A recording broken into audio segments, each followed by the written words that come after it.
Hey everybody, it's Mr. Bierbauer here with another art lesson. This week we're going to be learning about a period of art and a style of art called op art. Your materials you'll need today are a pencil, paper, and then your color materials. We're going to start with our artist promise.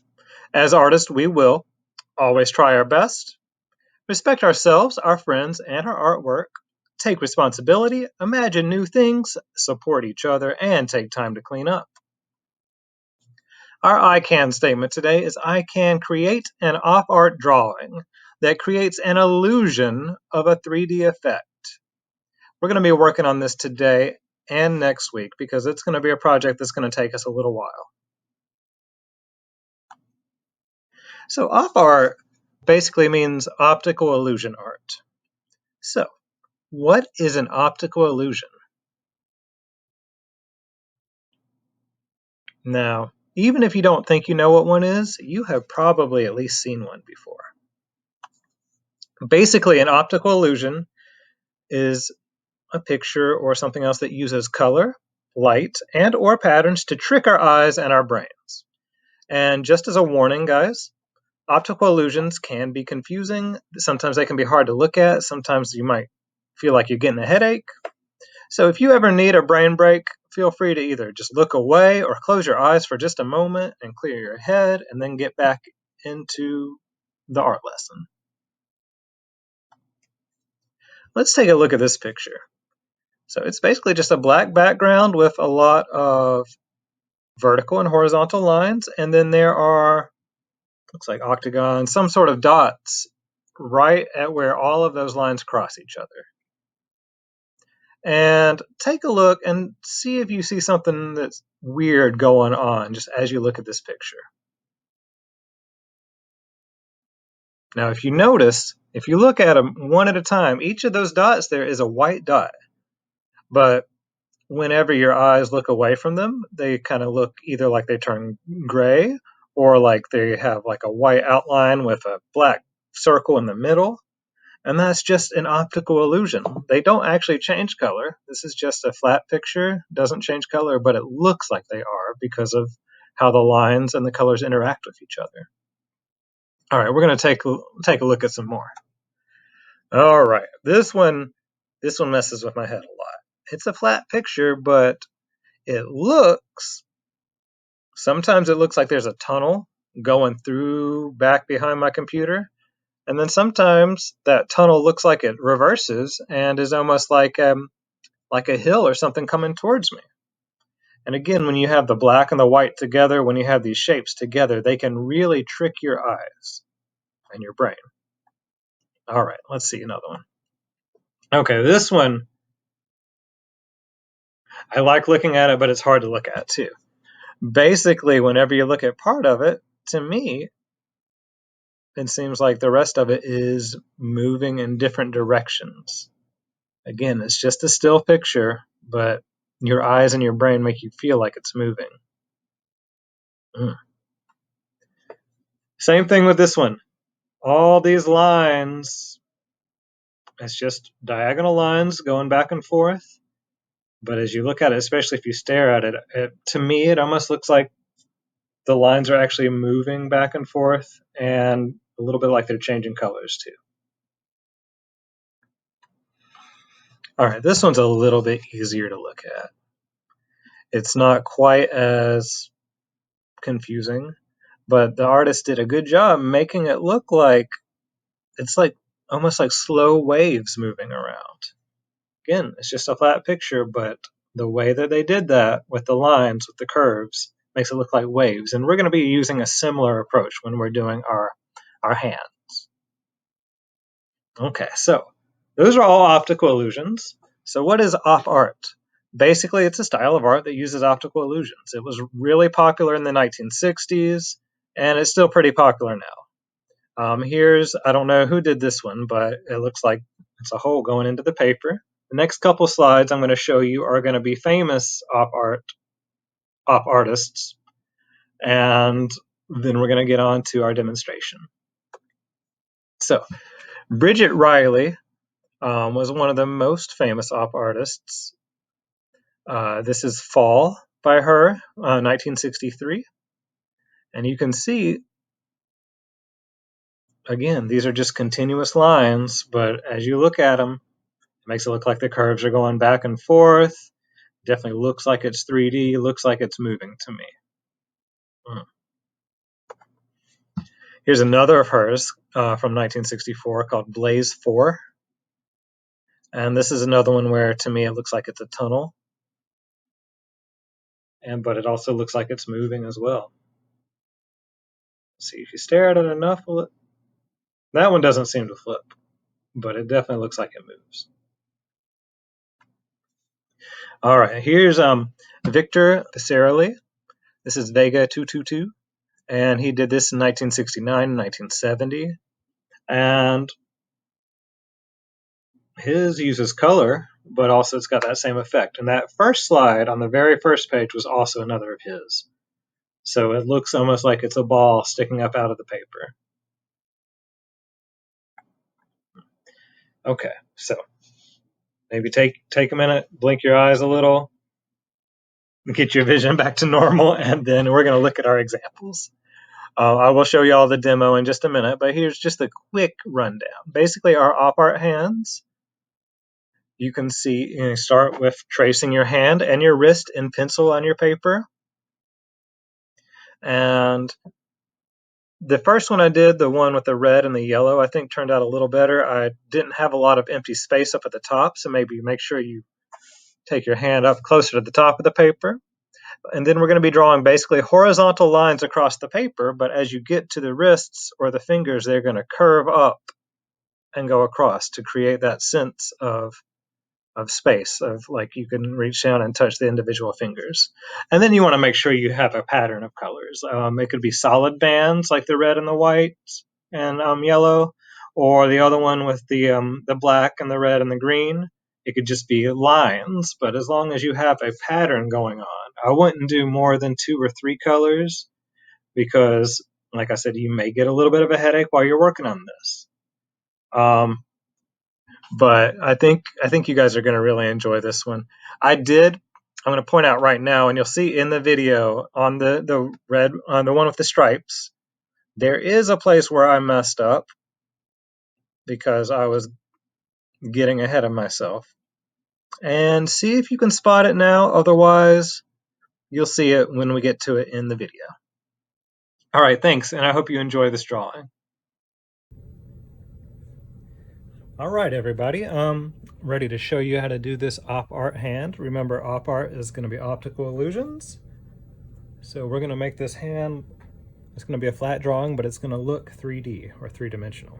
So all you're going to need is going to be your piece of paper, a pencil, and then some sort of coloring materials. I'm just going to use markers because they're going to be nice and easy to do some skinny lines. I'm going to use black, and then I'm going to use red and green. Red and green are complementary colors, so I know that they're going to make each other really stand out and kind of pop out as we go. The first thing you're going to do is you're going to trace your hand on your paper. Make sure you get some of your arm on there too, because it'll be more interesting. And make sure your fingers are spread out.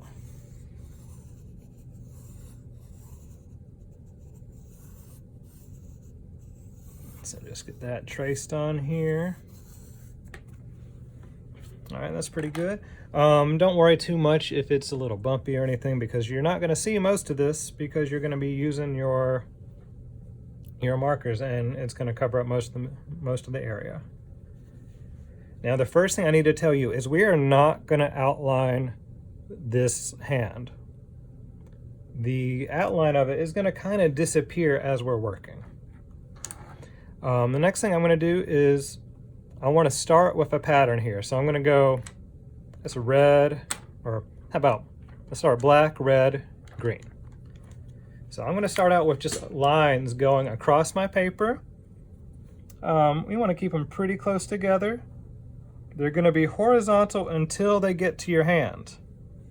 And then what you're going to do is you're going to kind of bump it up, almost like it's going across your hand, around your arm, and then back down, and continue a nice horizontal line again. So there's my black. The closer together you put it, the more convincing this illusion will be, but don't put it too close together or you will take forever doing it. So again, I bumped up as I went across my arm there, and I kept going straight across. It does not have to be perfectly straight. The illusion will still work. If you got a little bit of wobble in there.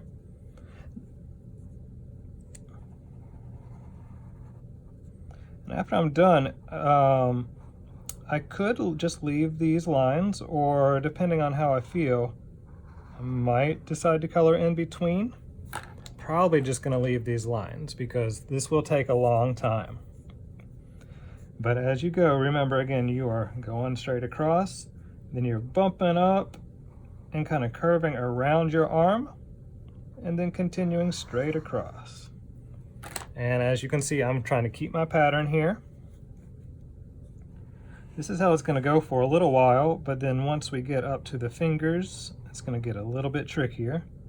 So I'm going to speed up for just a little bit, and then I'll show you as we get up there.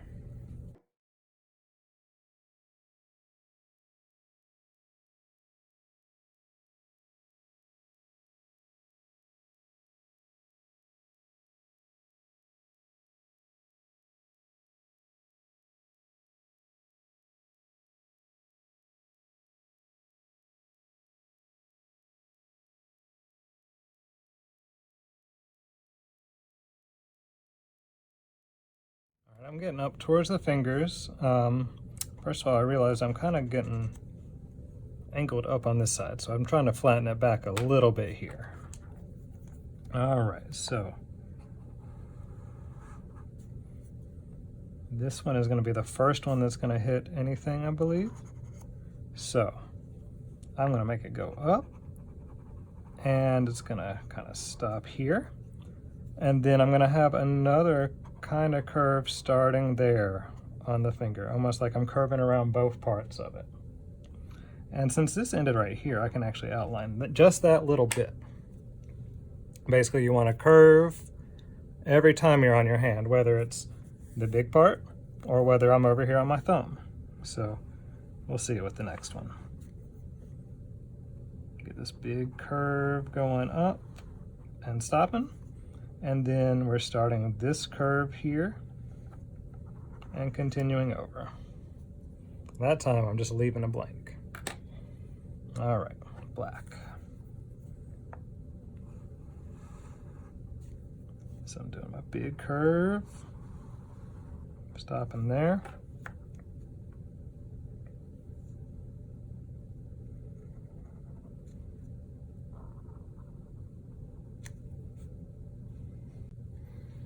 You know what, I think I messed up just a little bit here. So I'm gonna make this kind of go straight across. This black go kind of straight across. And then, let's see how I can fix it. Okay, I'm gonna go with the red. Straight across here. It's bumping up, it's almost there. And then really what I should have been doing is going straight across and then continuing a little bit. So now I got this gap here. Let's see how I can figure it out a little bit. So red, maybe I can stick a couple in here.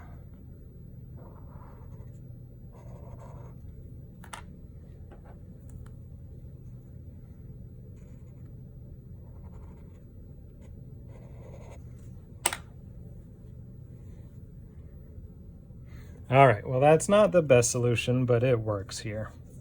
You can see now I can get back online. So again, green. So we definitely do have to make sure we're paying attention, or you may make mistakes like I did. So now we got each of our separate fingers. So make that curve up, go straight across, make that curve up, straight across. That one's gonna curve a little bit straight here. That one's gonna curve. Then we're going to go across, and then we'll hit just a tiny bit of the top of the thumb and keep going. All right, black. Uh-oh. There we go.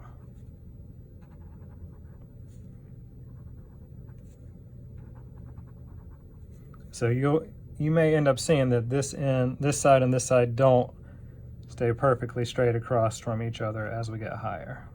And that's what I forgot.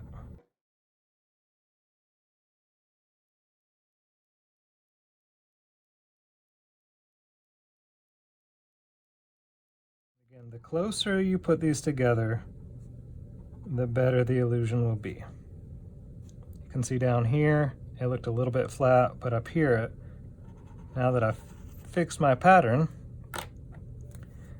the illusion is working pretty well.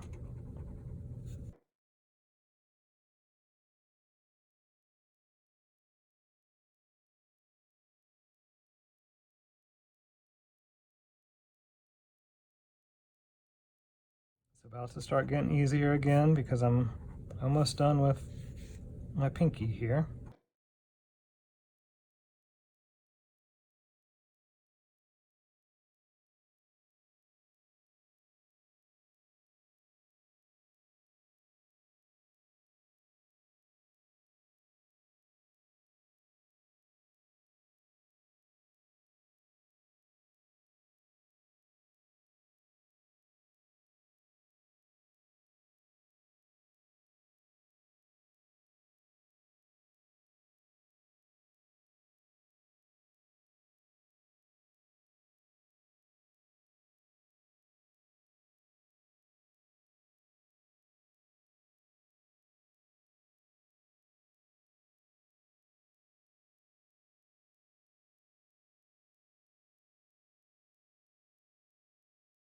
All right, so there you have it. You can see it's just a flat drawing, but when we look at it, it definitely looks 3D. You can see I did mess up a little bit, but I showed us how to fix it, and unless you were looking for it, you probably would not notice it. Now you can either just keep it like lines like this, or if you want, here's another one that I started. This one I'm doing with crayon. I did all the lines in black, and then I'm going through and coloring in between. I was going to do all three primary colors, red, yellow, and blue, but I had to take a break on it because it was giving me a big headache just working on it. I'll probably finish it up, at least the red. I might not end up putting the blue in because I really like how the yellow and the red and the white are looking together. But like I said, this will be a 2-week project, so work on it some this week, and then if you're not finished, go ahead, work on it more next week. If you do finish it and you want to do another one, you can definitely try. A couple things I like better about this one is you can see I placed it a little bit better, so I have more fingers up top, so I don't have as many just flat straight lines, and that makes it seem a little more interesting to me. And I think some down here ended up looking a little more realistic too with the curves, so maybe I should have made sharper or more distinct curves there. But both of them I think are looking really cool, and I can't wait to see what you guys get.